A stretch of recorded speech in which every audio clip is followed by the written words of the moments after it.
Okay. Okay. Hi. All right. Hold on, let me call Kaizen. Jesus. All right, hold on. I gotta call him on the other Who the- screen. Okay. Oh, I know what you mean. That's when I played Yi. That's when I swapped. Hold on.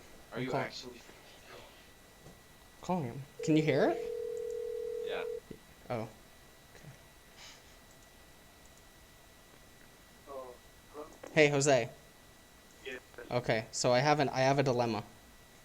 Alright, I'll do my best. I'm eating and playing a game right now. Okay. I have a dilemma. All right. So I have this opinion that I always tell people. Okay. Where I always say for people to stay away from the really complex champions that have very high skill ceilings, because basically if they could play that champion at like a decent level, they wouldn't need that champion to climb up in rating. Do you know what I mean by that? Uh, I kind of I huh? I know what's going on. Alright, so you're saying, oh, hold on, I gotta know the turn in this game.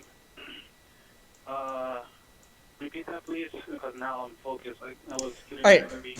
So let me give you a Street Fighter analogy. Okay, I'll give you an analogy. All right. So Ryu is very basic, right? Ryu can be taken to a higher level, okay, but he's very basic. Like he has very standard basic stuff, okay? But then there's Akuma, okay? That like he's really fast, he's really vulnerable, and he has like a really high skill ceiling.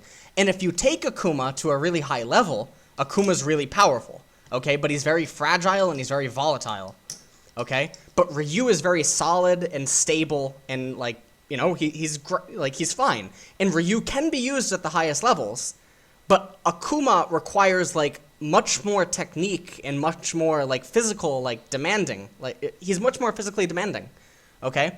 So basically in League of Legends there are these champions that are really physically demanding but also require a lot of game knowledge and foresight. Like if they're to be used at a potential that would allow them to separate themselves from other champions.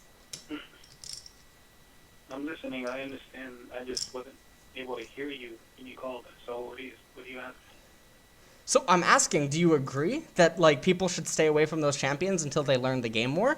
Or do you think it's actually fine that someone just sticks on Akuma from the very beginning and they try to just get better?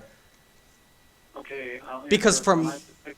okay, I'll answer in my own development and then based upon what I recommend to my students. So, my own development, I wanted to use Viper. And the first time I saw Street Fighter 4 in GameStop, I don't know.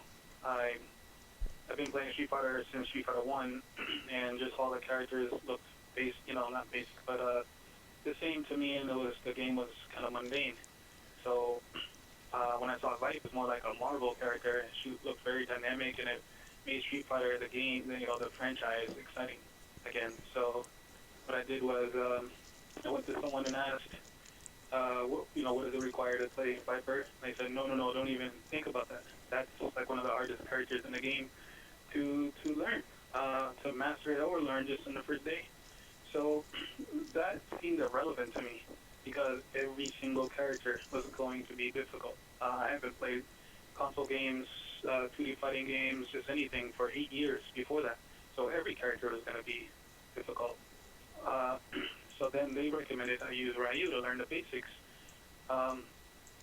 So I, debated with them, and eventually, when they explained, yes, that may be true, but Ryu teaches you the game itself, like the game mechanics, the things that are unseen that the game developers put into the game, along with fundamentals derived from 10 years of Third Strike and Street Fighter 2 versions of the game.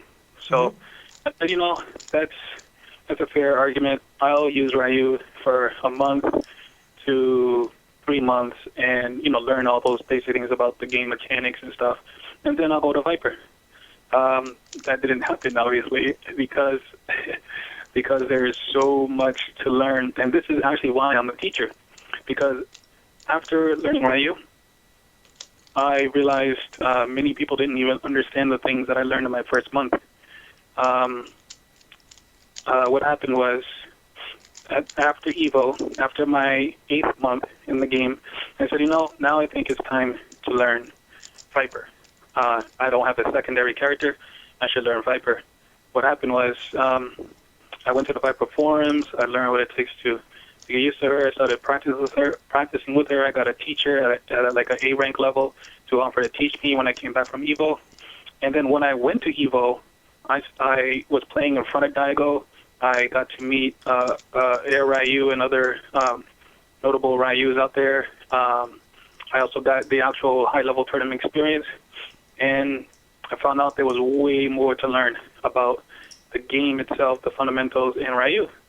So this is just every time I think I've learned something and I can move on to a secondary character, I realize I don't know anything, and I have to start it. God. God bless. So that's my first thing. That's my own experience. Now, when it comes to me recommending things to my students, I have to be flexible to all people. I have the number one Cammy right now on Xbox Live. His name is Not Vinny. He's been my student for almost 2 years. In the beginning, he said, I am not going to use another character. I don't care if you think it's going to teach me something else I don't know. I'm not going to switch. And I brought other strong players into the party and let them pass on their experience using other characters, and he just wouldn't do it. So I said, okay, well, I'm not here to force you to do anything. We will stick with Cammy, and I'll teach you how to do that. How to use Cammy, and now he's number one. What I do recommend is people do use any Street Fighter 2 character. Do not use Third Strike characters or even Street Fighter 4 characters in the beginning, because you won't learn the very things that I've been learning, which is why most people don't understand the things I understand in this game. They use Ryu, and yes, Ryu is the easiest character to pick up in day one. His learning curve is very gradual and just easy to start off with.